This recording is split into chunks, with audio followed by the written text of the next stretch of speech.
We continue our series breaking down the state of each and every franchise, and on this episode we look at the Cleveland Guardians. Let's get into it.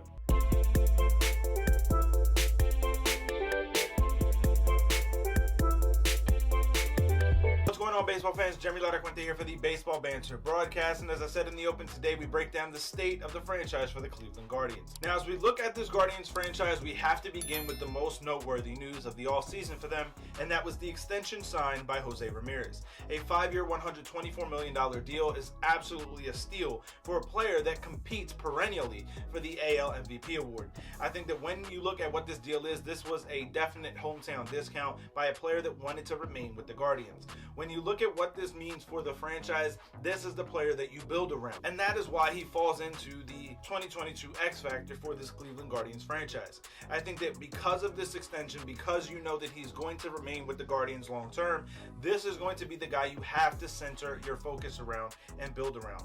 You now have to start continually adding pieces around him to make this team even better. Now, as we look at the state of the pitching staff as a whole, this to me is a B overall grading. I think there's a lot to like with Shane Bieber at the helm and Emmanuel Clase at the end. You also have some other guys sprinkled in: Zach Plesac, Aaron Civale, Cal Quantrill, Logan Allen. There are going to be significant pieces for this pitching staff.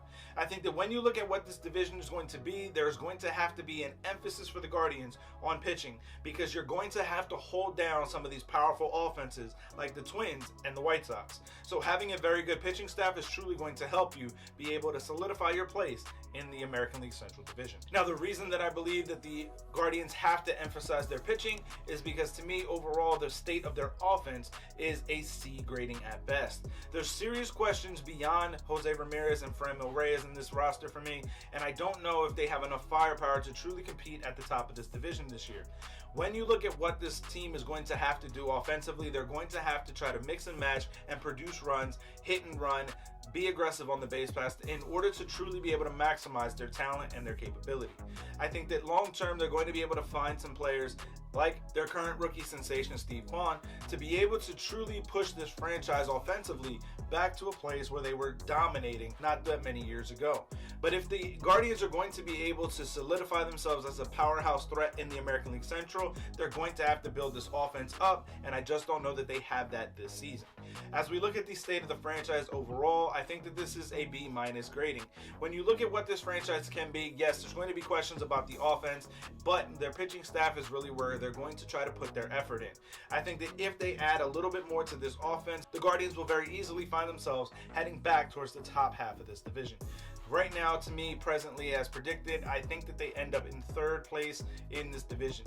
But a couple of bad seasons offensively, and they quickly fall down the rankings with some very up-and-coming teams in the Royals and the Tigers. Now, as we get into the bold claim for the Cleveland Guardians, I think that both Jose Ramirez and Shane Bieber will find themselves landing in the top 3 of the AL MVP award and the AL Cy Young Award, respectively. But I want to hear from you guys. Let me know your feelings on this down in the comment section below. What are your thoughts on the Cleveland Guardians and where they end up at the end of the 2022 campaign? Let me know all these things down in the comment section below, or find me over on Twitter at JLaracuente19 to keep the conversation rolling. Keep it locked in all season long to the GLMG family with We Sibs, the Granny Geek Show, and of course here on the Baseball Banter Broadcast. For sticking around to the end, head over to baseballbanterbroadcast.com, our merchandise shop. Use the promo code BANTER to save 5% off your order. Keep it locked in as we continue to break down the state of each and every franchise, as well as bringing you my latest news, notes, and my personal thoughts, theories, and opinions on the game of Major League Baseball. Peace.